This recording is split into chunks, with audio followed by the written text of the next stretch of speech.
Olá pessoal, bem-vindos ao canal. Hoje vamos embarcar em uma jornada épica pelo Japão feudal, para desvendar a história completa dos samurais. Preparem-se porque a história dos samurais é uma mistura fascinante de guerra, filosofia, política e, claro, tragédia. Vamos começar pelo começo, nos séculos 8 a 10. Nessa época, o Japão era governado por uma corte imperial, mas o poder do imperador era, na prática, bastante limitado. Fora da capital, Heian-kyo, que hoje conhecemos como Kyoto, o país era um mosaico de províncias controladas por grandes proprietários de terras. Esses senhores de terras, chamados de daimyo, enfrentavam constantes ameaças como bandidos, piratas e até mesmo rebeliões locais. Eles precisavam de proteção, e o exército imperial era pequeno demais e muito distante para ajudar. A solução foi contratar guerreiros locais para proteger suas terras, suas colheitas e suas famílias. Esses primeiros protetores eram os precursores dos samurais. A própria palavra samurai tem uma origem humilde. Ela vem do verbo saburao, que significa servir ou aquele que serve. Ou seja, em sua essência, o samurai nasceu para servir a um senhor. Eles eram, inicialmente, guardas contratados, habilidosos com o arco e a flecha e a cavalo, muito antes de a famosa katana se tornar seu símbolo principal.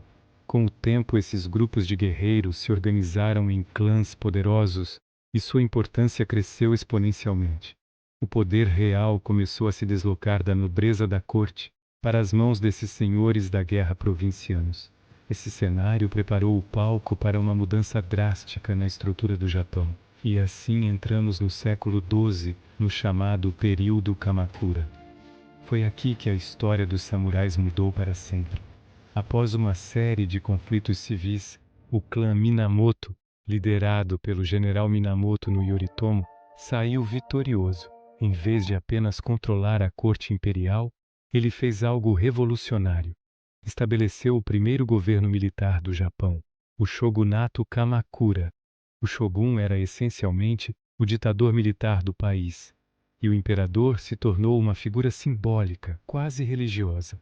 Com essa mudança, os samurais deixaram de ser meros guarda-costas e se tornaram a classe dominante. Eles eram agora os administradores, os juízes e a força policial do Japão. A lealdade a um senhor continuava sendo fundamental, mas agora essa lealdade se estendia a uma estrutura de poder que governava todo o país. O samurai não servia apenas a um daimyo local. Ele servia ao shogunato, ao sistema. Foi uma era de consolidação do poder samurai que duraria séculos, mas a estabilidade não durou para sempre. O poder do shogunato Kamakura enfraqueceu e o Japão mergulhou em um dos períodos mais violentos e caóticos de sua história, o período Sengoku, ou a Era dos Estados Combatentes. Imagine um século e meio de guerra civil quase ininterrupta. Clãs rivais lutavam ferozmente pelo controle de territórios. Traições eram a norma. Um aliado de hoje poderia ser o inimigo de amanhã. Alianças eram feitas e quebradas em um piscar de olhos. Vilas inteiras eram incendiadas, e a vida era brutal e curta. Nesse cenário, o samurai vivia para a guerra. Sua existência era definida pelo campo de batalha. Desde jovens, eles eram treinados nas artes marciais, na estratégia e, acima de tudo, a não temer a morte. Muitos morriam jovens defendendo a honra de seu clã. A pressão era imensa. Falhar em uma missão, ser capturado pelo inimigo ou trazer desonra para seu senhor eram destinos considerados piores que a morte. Para esses casos, existia um caminho sombrio, mas honrado aos olhos deles: o seppuku, o suicídio ritual. Ao tirar a própria vida, um samurai poderia restaurar sua honra perdida e a de sua família. Para guiar os samurais através desse mundo de violência e dever, um código de conduta não escrito começou a se formar, conhecido mais tarde como Bushido, ou o caminho do guerreiro. O Bushido não era uma lei formal, mas um conjunto de princípios éticos e morais, baseados em influências do Zen budismo, do Shintoísmo e do confucionismo.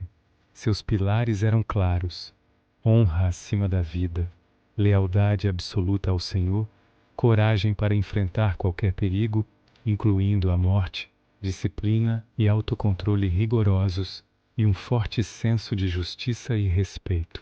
Para um samurai, a palavra dada era um contrato de sangue, e a desonra era a mancha final.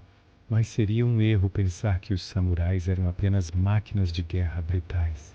Muitos deles eram homens de grande cultura e refinamento. Eles buscavam o equilíbrio, treinando tanto o corpo quanto a mente. A filosofia do Zen budismo, com sua ênfase na meditação, disciplina e na busca pela iluminação através da simplicidade, foi profundamente influente. Muitos samurais eram poetas talentosos, escrevendo haikais sobre a natureza e a efemeridade da vida.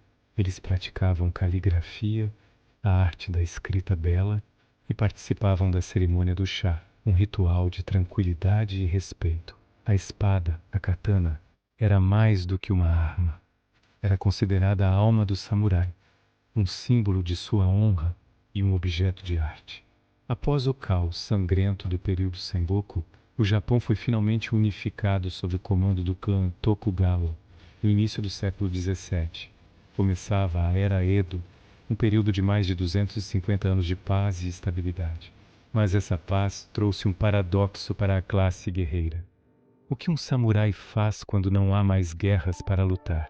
De repente, a principal função do samurai desapareceu. Muitos deles foram forçados a se adaptar. Alguns se tornaram burocratas administradores do governo Tokugawa, trocando a espada pela pena. Outros se tornaram professores, estudiosos ou artistas. Mas muitos não conseguiram se ajustar. Sem batalhas, muitos samurais, de baixo escalão, especialmente os Ronin, que eram samurais sem mestre, caíram na pobreza. A imagem do guerreiro orgulhoso foi lentamente sendo substituída pela de uma classe privilegiada, mas ociosa. Sem a guerra para justificar sua existência, o samurai começou a perder seu lugar no mundo. O golpe final veio no século XIX, com a restauração Meiji. Após séculos de isolamento, o Japão foi forçado a se abrir para o Ocidente.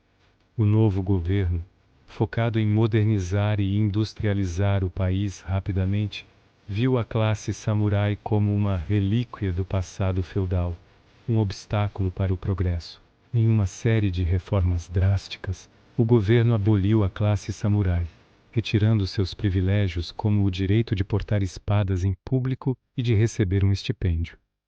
O Exército Nacional foi reestruturado com base no modelo ocidental, com recrutas de todas as classes sociais e equipado com armas de fogo modernas, que tornavam a habilidade com a espada praticamente obsoleta em grandes batalhas.